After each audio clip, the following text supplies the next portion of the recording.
Bakı Paşinyanı qoruyur iddiası. Qaragüruh qüvvələr Azərbaycanın Ermənistanla bağlı son jestini sabotaj etməyə başlayıb. Ermənistandakı revanşist media və müxalifət Prezident İlham Əliyevin Azərbaycan ərazisindən Ermənistana yüklərin tranzitinə qoyulan məhdudiyyətlərin götürüldüyü haqda açıqlamasını sabotaj etməyə davam edir. Bu qərarın Ermənistan üçün müsbət tərəfini görməzdən gələn qaragüruhçu qüvvələrə görə belə bir addımın iki səbəbi ola bilər: ya Əliyev bununla Paşinyana seçki qabağı dəstək verir, ya da qarşılığında daha bir güzəşt əldə edib.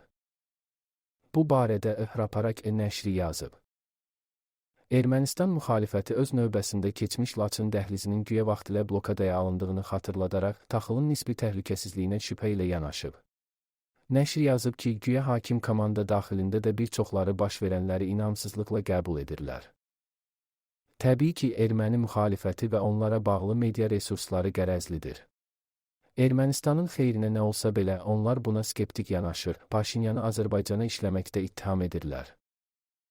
Xatırladaq ki, məlum qadağanın aradan qaldırılmasına görə Paşinyan, eləcə də İqtisadiyyat naziri Gevorg Papoyan minnətdarlıqlarını bildirərək, yaxın vaxtlarda Qazaxıstan taxılının ilk partiyasının Azərbaycandan Ermənistana göndəriləcəyini qeyd ediblər. Ermənistan hakimiyyəti bunu ciddi diplomatik qələbə kimi təqdim edir. Bəs erməni radikal revanşistlərin iddialarının Ermənistan ictimai rəyində hakimiyyət əleyhinə işləməsi mümkünmü? Cəmiyyət daha çox kimə inanır və ya inanacaq? Referans AZ xəbər verir ki, deputat Elçin Mirzəbəyli yeni müsavatla bildirdi ki, Ermənistanda bu tip iddiaların yenidən aktuallaşdırılması təsadüfi deyil, sülh gündəminin real müstəviyə keçməsi, Azərbaycanla münasibətlərin normallaşması perspektivi Ermənistan daxilindəki müəyyən siyasi dairələrin maraqlarına ziddir.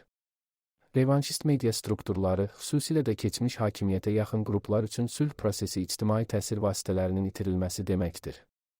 Onlar blokada, təhlükə, təslimçilik kimi ritorikalarla öz elektoratını qorumağa, Ermənistan cəmiyyətində qorxu sindromunu yenidən canlandırmağa çalışırlar.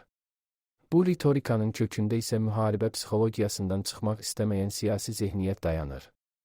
Halbuki yeni regional reallıqda Azərbaycan diktə edən tərəf deyil, real əməkdaşlıq təklif edən tərəf kimi çıxış edir. Azərbaycanın bu addımı həm Bakı-İrəvan dialoquna inamı artırmaq, həm də regionda nəqliyyat əlaqələrinin bərpasına töhfə vermək məqsədi daşıyır. Prezident İlham Əliyevin məlum açıqlamasında da bu məqam açıq şəkildə ifadə olunur. Azərbaycan blokada siyasəti yürütmür, əksinə postmünaqişə mərhələsində iqtisadi inteqrasiyanın təşəbbüskarıdır.